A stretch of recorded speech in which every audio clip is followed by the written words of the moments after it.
Andy Sullivan for Blue Collar Corner. We just got out of the Reverend Al Sharpton, Sean Hannity debate. I'm here with Paul Mannix. He's from the fire department. Paul, I want you to explain to me what's going on and the lawsuit that you're currently fighting. The federal government filed a lawsuit against the city of New York and the FDNY in May 2007. In July 2009, a federal judge found that the city of New York discriminated against blacks and Hispanics on the 1999 and the 2002 entry tests. We disagree with that ruling. The case is currently in limbo. The judge hasn't issued his final remedy order. When that happens, the city has given all indications that they plan to appeal, and we feel that that appeal will be successful. So do you feel that the test was just, and this may be some kind of racial... The two tests were ridiculously simple. They were in effect open book tests in that all the necessary information to answer every question correctly was given right with the question. They were very easy tests.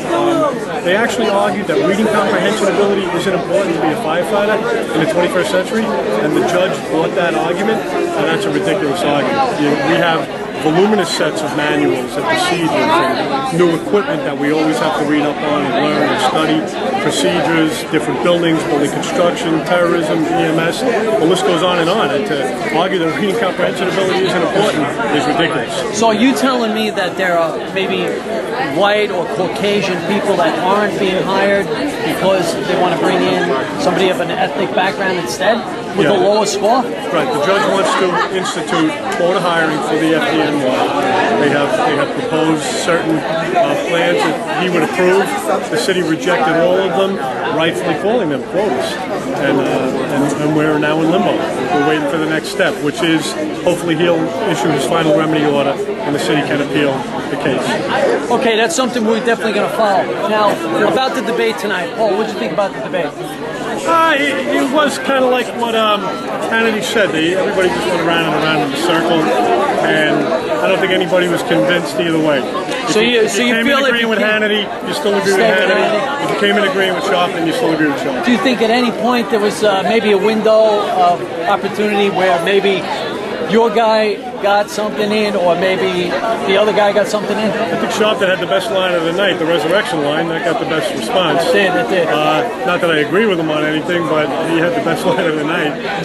Obviously, I agree with Hannity. Okay, so you're a right-wing conservative. Absolutely. Okay. Ma'am, are you liberal? Yes, I am. You support Reverend Al? Yes, I do. Would you like to say a few words to Blue Collar Corner? What's your name? Bobbi Simpson. Hi, Bobbi. I'm Andy Sullivan. I'm with Blue Collar Corner. I'm with the Ohio chapter of the National Action Network. Oh, okay. So you're a member of the National Action Network. That's Reverend Al's network, correct? Yes, it is. Okay, and what is the purpose of the network? The purpose of the network is to do a lot of what we did today, and that's to bring clarity to issues as it relates to government issues, people who have been disenfranchised, underrepresented, all of that. And that's where I think the liberals have stood for the most part. I don't know if you've known or if you had an opportunity to visit him going around with Lee Saunders, the president of ASPE, dealing with the SB5 issue, and that is slated and set to decimate the middle class. And it's rooted not in balancing the budget. The reality is that the budget didn't get decimated from unions or the middle class, but from bailing out corporations. Yet we continue to do that. Okay, well let me ask you this. When they asked Reverend Al what his most important topic was, the first thing he said was jobs, right? Right? I can't say definitively. No, that's what he said. Yeah, I was taking notes. Okay, well, now, being a supporter of jobs and creating jobs, Reverend Al supports comprehensive immigration, am I right? I can't speak to that. That's something you would have to ask him. Yeah, I'm pretty certain he supports comprehensive immigration. Now, right now, just coming from the construction industry, I know the one group of people that get hurt more so by illegal immigration is the Afro-American. Exactly.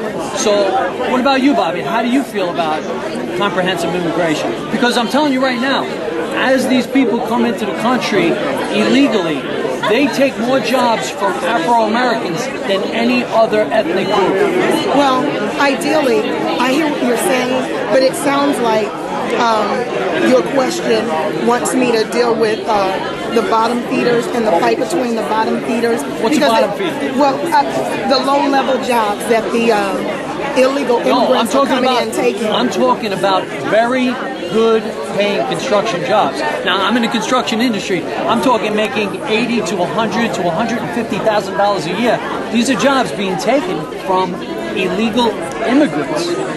And that's being now someone who's born in this country, you have the greatest gift. You have your Social Security number. Right. You can get yourself a great job that way. Right. Now we have illegal immigrants coming in here and taking jobs. Like I said, the biggest community, the biggest group that's hurt more so than any other ethnic group is the Afro-American. And that can just well, my position on immigration is my same position as it relates to somebody breaking in my house. If somebody breaks into my house and then tells me that I need to speak their language and be grateful that they broke into my house and because they clean it very well, to just accept that, I don't accept that. But as it relates to coming in here legally and going through the necessary processes, I don't have an issue with that. Okay, so there you got. Now you consider yourself a liberal, right? Yes, and I want to deal with the construction issue because that's another issue as it relates to African Americans. There are a lot of African Americans who can't even procure contracts, and it's because games are being played. No, that's not true. Yes, it is. No, it's nationwide. Not in New York. It's a fact. Not in New York. Nationwide, it's an issue. And you've given me the opportunity. You've given me the opportunity. You spoke to it, and I'd like to speak to it also. And my issue with that is that it's not even across the board. And what has been done in Ohio and several states across this country. I don't know any other states but New York. Okay, well, I'm speaking to Ohio. I'm from Ohio. I'm a New York. You approach me, okay. And my issue with that is we have legislators making the rules about procurement and procuring contracts, but then they turn around and disenfranchise the people who need it the most. And while you talk about workers, how many contractors in the state of New York are African American, and how many of the African Americans are winning the contract? I'm going to tell you, all of them. Oh, all of them? Okay. Excuse me. Okay, the Brooklyn Navy Yard, which is a multi-billion-dollar project, is giving out completely to minority contractors. Okay. Isn't that a good thing? Say minority, that doesn't necessarily mean African American. Excuse me, wait. Excuse me. I work for a minority contractor. I want to address that issue because what happens is we have white males who will marry a white woman, and because she's a minority, then she gets the contract and he gets the contract. My boss is Afro-American. Okay, I didn't say who your boss was, but I'm telling you how the game has been played. Well, I know out in legislatures all over this country. I know New York City. And another way to disenfranchise African Americans is not by the illegal aliens coming in, but let's deal with the real issue at the top. You got to deal with it at the bottom. Why would we deal with it at the bottom? Because that's how you deal with it. No, you don't. You deal with it at the bottom. Okay, but I think it should be dealt with at the top. That's my position. You got to work your way up. No one starts at the top. Everybody starts at the bottom and works their way up. Not really. We all got to crawl before we run. No. That's just the way it is in life. I disagree with that. Well, then I agree to disagree with you. Bobbi, you've been great. I want to appreciate you coming. Thank you. Good luck.